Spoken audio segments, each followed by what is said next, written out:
Vamos então continuar a nossa sessão. Nesta segunda parte, conforme eu referi no início, vamos seguir falando de dicotomias, conceitos importantes em termos políticos e, na medida do possível, da posição liberal face a esses conceitos, face a essas dicotomias. Agora vamos falar um pouco de segurança e liberdade. Ora bem, isto relaciona-se também com uma forma de ver isto de uma perspectiva liberal, será naquela linha de argumentos hobbesianos para a existência do Estado, na linha que depois o James Buchanan também utiliza, que é basicamente de que sem um conjunto mínimo de condições de segurança não faz grande sentido falar em liberdade. Ou seja, se eu no estado de natureza hobbesiano, tal ideia de guerra de todos contra todos, em que nada é seguro, em que todo mundo receia permanentemente o seu semelhante, numa situação dessas é difícil conceber do que é que estamos falando quando estamos falando de liberdade. E nesse sentido, segurança e liberdade vão paralelamente. Ou seja, você, quanto menos segurança tem, numa sociedade que tem menos segurança, você tem por essa via também menos liberdade. Outra forma de ver isto à luz do que vimos na primeira parte será a tal esfera de direitos e liberdades individuais. Numa sociedade, quanto mais insegura for a sociedade, menos essa esfera de direitos e liberdades individuais estará salvaguardada, estará protegida. Okay?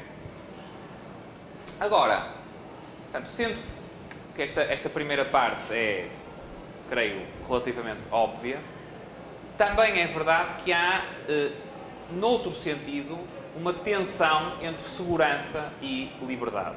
Porquê? Porque uma das formas de você politicamente conseguir mais segurança é, por via do uso da coerção, reduzir a liberdade.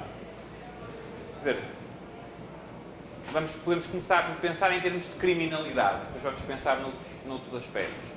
Em termos do crime, quanto mais tudo o resto constante, ceteris paribus, não é? A economia trata de leis ceteris paribus. Quanto mais brutal for a repressão, tudo o resto constante, mais segurança quem não for criminoso vai ter.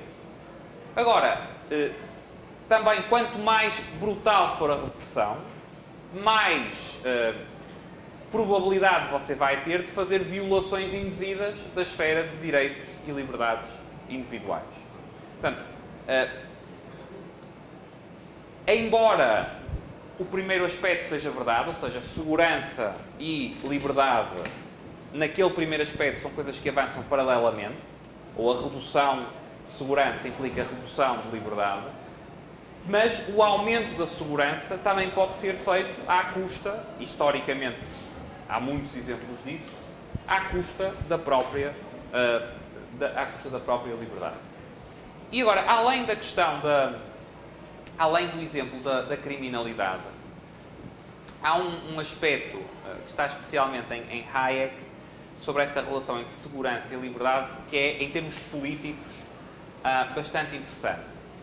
Hayek fala em vários textos de como a aversão ao risco que os seres humanos naturalmente sentem também pode constituir ela própria uma ameaça à liberdade.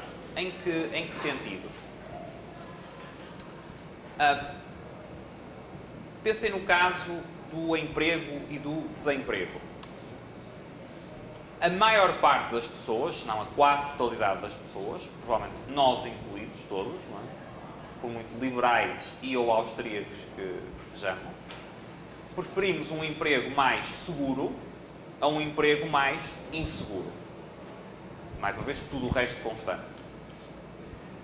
Porquê é que isto acontece? Porque a incerteza associada ao tal emprego mais inseguro, para nós é uma fonte de desutilidade, é uma fonte de desconforto. Certo? Nós preferimos a situação que tem mais segurança. Essa preferência, em termos da nossa atuação no mercado, não levanta problema substancial.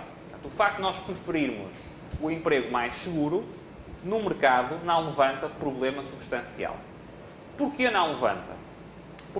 Porquê é que não levanta?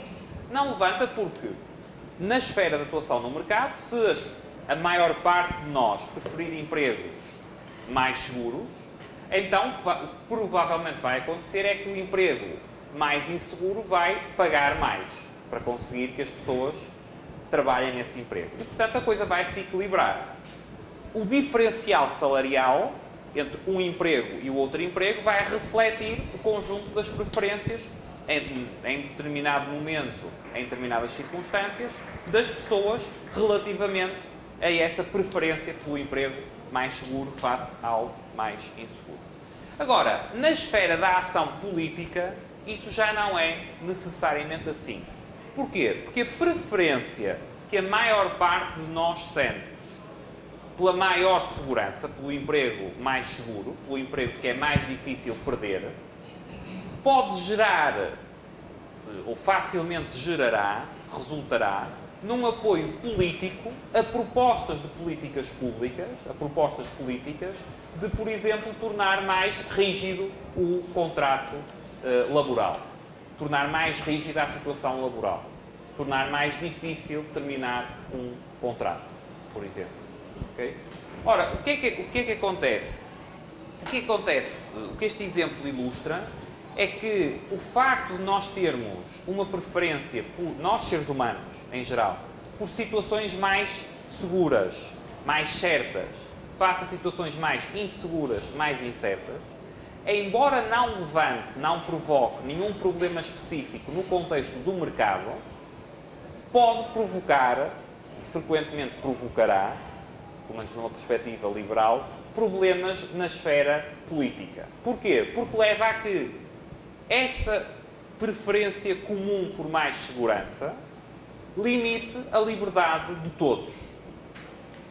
Certo? Ou seja, nós podemos chegar a uma situação paradoxal em que, pelo facto de cada um de nós preferir a situação mais segura, ficamos todos numa situação pior em termos de mercado de trabalho, porque politicamente o resultado a que chegamos é ter um mercado de trabalho mais rígido, mais regulado. Isso nos prejudica a todos, mas simultaneamente, enquanto eleitores, enquanto agentes na esfera política, temos uma forte inclinação, uma forte propensão para apoiar propostas que vão no sentido dessa maior rigidez. Okay? Portanto, para além da tal tensão entre segurança e liberdade, em termos mais clássicos, a própria aversão ao risco que os seres humanos naturalmente sentem pode ser vista também como, ou pode constituir também uma ameaça à própria liberdade. Okay? Muito bem, outros conceitos, outra dicotomia. Progresso e tradição. Também em política são dois conceitos que são dois conceitos polissémicos, dois conceitos com muitos significados possíveis. No contexto da escola austríaca, a tradição o conceito de tradição é importante. Porquê? Porque é que, se pensarem no conceito de ordem espontânea, o que é que a tradição numa determinada circunstância representa? A tradição, em determinadas circunstâncias de tempo e lugar, representa, pelo menos em parte, o tal conhecimento que evoluiu ao longo do tempo, disperso, descentralizado, que se constituiu em regras impessoais e que muitas vezes quem usa não é sequer capaz de compreender ou de explicitar porque está usando. Okay? mas sem essa componente, sem a tradição, você perderia todo esse conhecimento que está imbuído nas instituições, nas regras, nos costumes. Okay? Portanto, para a escola austríaca, a tradição é um elemento importante. Porquê? Porque a tradição tem, na linha da aplicação do conceito de ordem espontânea, uma presunção que não é absoluta, ou seja, pode haver aspectos específicos, já vamos falar disso a seguir a propósito de inovação. Pode haver aspectos específicos de tradições que devam ser afastados, mas há uma presunção geral de que se algo é tradicionalmente feito assim, há de haver alguma razão, ou um conjunto de razões, para isso, mesmo que sejam razões que nós não possamos compreender. Portanto, a atitude austríaca face à tradição é uma atitude não de absoluta subserviência, mas de respeito e consideração pela tradição. Isto não quer dizer, como eu estava dizendo, que não haja campo para mudar a tradição. Há campo para mudar a tradição. Agora, o que isto implica é que, numa perspectiva austríaca, o progresso não consiste em abolir a tradição e introduzir algo de radicalmente novo, um sistema radicalmente novo. O progresso, o verdadeiro progresso, consiste em você melhorar um pouco, gradualmente, aquilo que você tem. Portanto, o progresso na concepção da escola austríaca consiste em você introduzir progressivamente melhorias no tal processo de ordem espontânea e não em substituições radicais de um sistema por outro sistema. Vamos, mais à frente, no final da sessão, vou falar sobre implicações disto em termos de revoluções, culturas revolucionárias. Mas, para já, queria que ficassem com esta ideia de relação entre inovação, progresso e tradição. E esta relação tem implicações também, ou pode ser vista também, em termos de uma distinção que fizemos numa sessão anterior entre o que Hayek chama individualismo verdadeiro e o individualismo falso. Em que sentido? Para o true individualism de Hayek, a tradição é um enquadramento indispensável, portanto, é algo que você não pode abolir, e é essencialmente uma fonte de ordem. Portanto, a tradição é uma fonte de ordem. O facto de, por exemplo, as relações familiares funcionarem tradicionalmente de determinada forma, é algo que é indispensável à ordenação social e é algo que é uma fonte de ordem. Não quer dizer que essa tradição não possa ser alterada, pode, e em alguns casos deve, mas essa tradição, essa evolução, deve ser uma evolução também gradual e uma evolução que não seja radical. Na tradição de pensamento que Hayek chama o false individualism, o individualismo falso, que ele associa ao racionalismo construtivista, como vimos,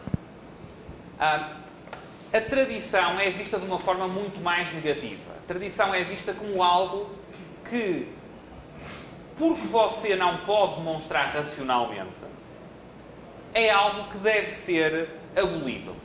A tradição é algo de irracional. Aquilo que é meramente tradicional é algo que é irracional e que, se for um obstáculo ao seu plano racional, se for um obstáculo ao progresso, ao que você entende que é o progresso, ao que o planejador entende que é o progresso, é algo que deve ser combatido. Não é? Então, se você entende que, por exemplo, a noção de família burguesa, família tradicional burguesa, é algo que é um impedimento ao estabelecimento